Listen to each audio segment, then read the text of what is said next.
winners. Iman Pakzad is going to talk to us today about her work with Dr. Jackson and Tom and Tony on Oneida Lake.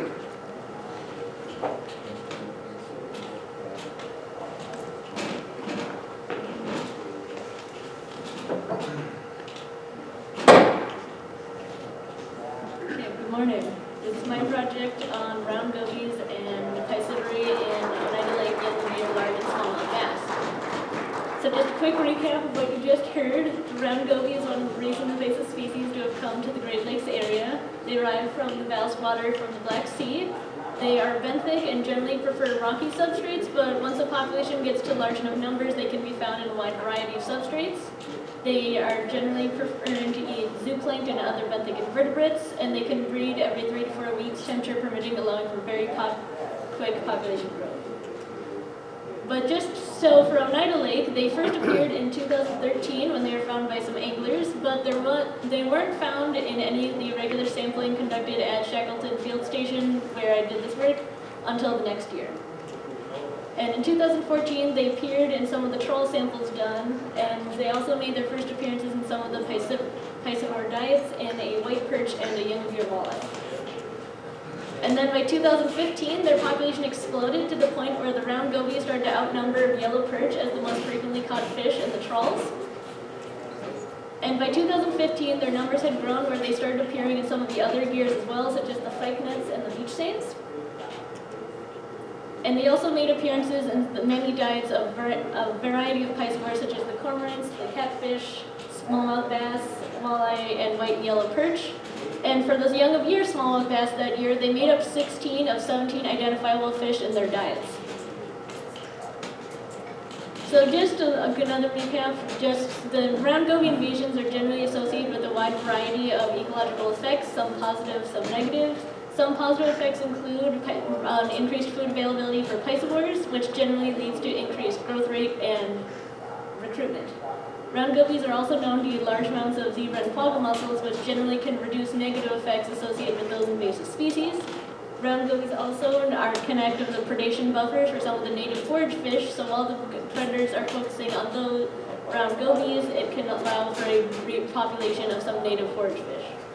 And previous studies have also shown that if a round goby invasion is associated with high goby predation, it can generally reduce some of the negative effects I'm about to mention.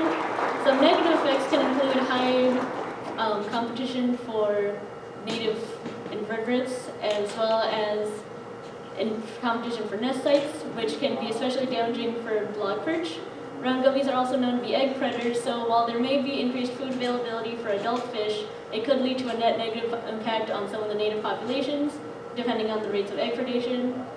In addition, there hasn't necessarily been a consensus in the scientific community, but some papers suggest that round gobies' presence leads to increased bioaccumulation of toxins, and although not an ecological impact, the round goby also has a negative impact on angler catch rates. So for this project, I decided to focus on the two main bass species of Oneida Lake, which are the large and smallmouth bass, and especially because they have this important ecological and ecological importance in Oneida Lake. So my question for this project was simply, how has the round goby affected the diets and growth rates of the two bass species in Oneida Lake? And my hypothesis was that they would lead to increased piscivory as well as increased growth rate. Moving on to methods. So for this project, I examined the diets of the two young of year large and smallmouth bass, and just moving on. So to do this, I went through the extensive archives that are in the basement at Shackleton Field Station, because every year during the annual samples, they generally preserve and collect several of the young of year. So going through the archives, quick glance at the timeline. So as the round gobies appeared in 2013, for my pre-goby years, I wanted to choose a date range that was close enough to the actual goby's appearance so that the environmental conditions in the lake should be relatively similar, but also early enough so that I could be confident that the round gobies shouldn't have appeared yet in the lake. So for this date range, I chose 2010 to 2012. And for the post-goby years, because there's a bit of ambiguity in the goby's arrival between 2013 when the anglers found them and 2014 when they appeared in the data of Shackleton. For this date range, I chose 2015, and the project is going to continue for one more year in 2017. So for this project, I took every bass and then I dissected it and examined the stomach contents. And the bass were collected in one of three methods, either the seine, trawl, or pike net, and each of these nets has different environmental conditions associated with it. For example, the seine is a shallow inshore collection method, whereas the trawl is conducted at the bottom in the very center of the lake, and the pike net is conducted at an intermediate depth, but generally more inshore when compared to the trawl net. On to data analysis. So this first graph you can see here is the smallmouth bass by numbers, just the percentage of each prey item. And as you can see, invertebrates are very important for the young of your smallmouth bass, as the amphipods and daphnia make up about 75% of all prey items found. And fish also make up a fairly significant portion of their diet as well. And as you can see, for largemouth bass, invertebrates are still fairly important, as they make up about 50% of their diet with amphipods and daphnia. But fish, as you can see, make up a much more significant portion of their diet.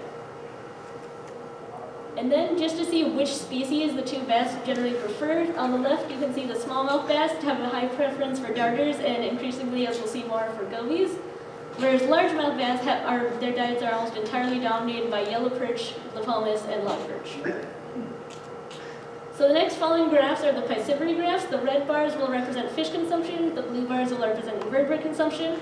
And for these following graphs, the only fish that were counted are fish that had food in their stomach, so all fish that were empty are not counted.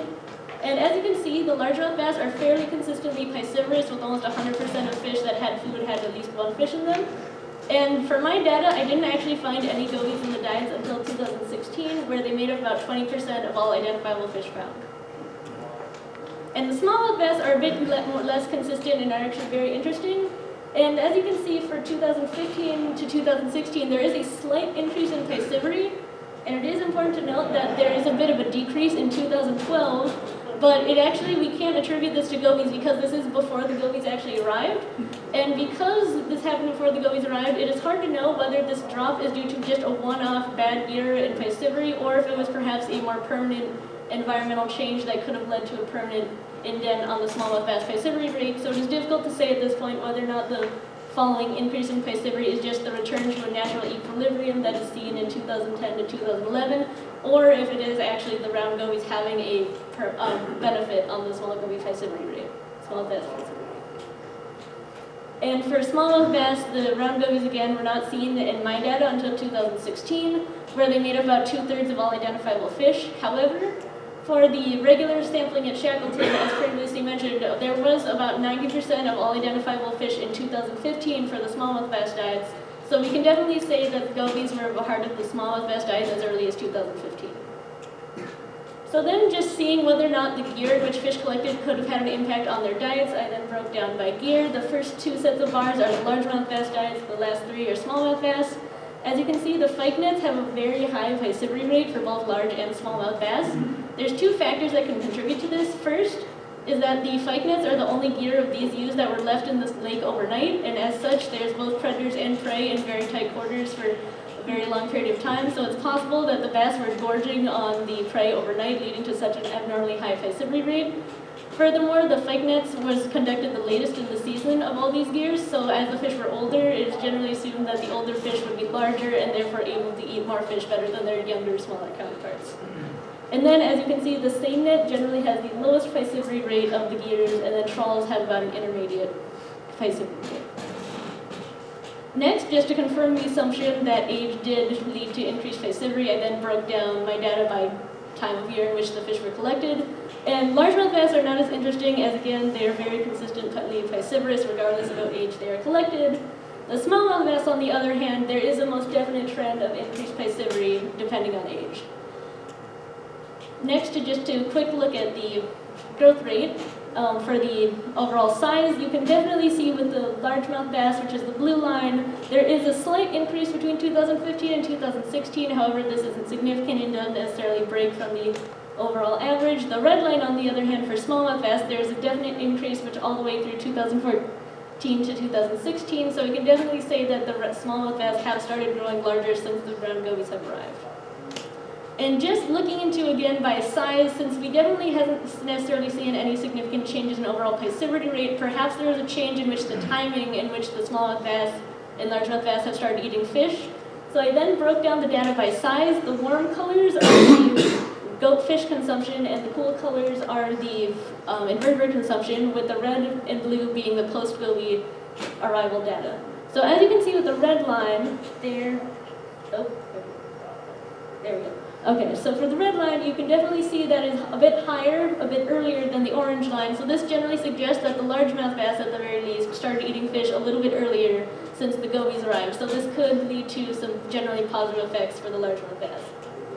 And smallmouth bass, this graph also sort of generally confirms what we previously see, as the red line is just essentially a carbon copy of the orange line, but just shifted downward, which generally lines up the previously mentioned data that there is a bit of a decrease in the piscivory rates post-2012.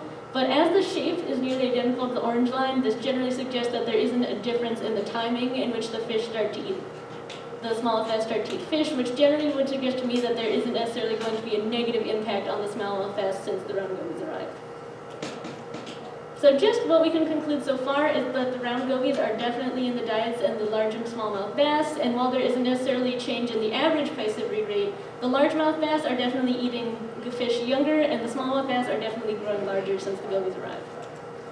And just moving forward with the project, some things I'm going to look into are whether or not there have been any diet shifts in the adult piscivores of the lake, whether or not there's been any changes in young gear recruitment, and whether or not the adult size has been affected since the round gobies arrived. And just lastly, I'd like to acknowledge Dr. Randy Jackson, Mr. Tony VanDeValk, and Tom Brooking for all their help on the project. I'd also like to acknowledge the Doris Duke Foundation for funding me for this project and allowing me to have this amazing experience. And lastly, the American Fisheries Society for giving me the Columbus Spitzer Travel Award and allowing me to present today. So thank you for listening, and are there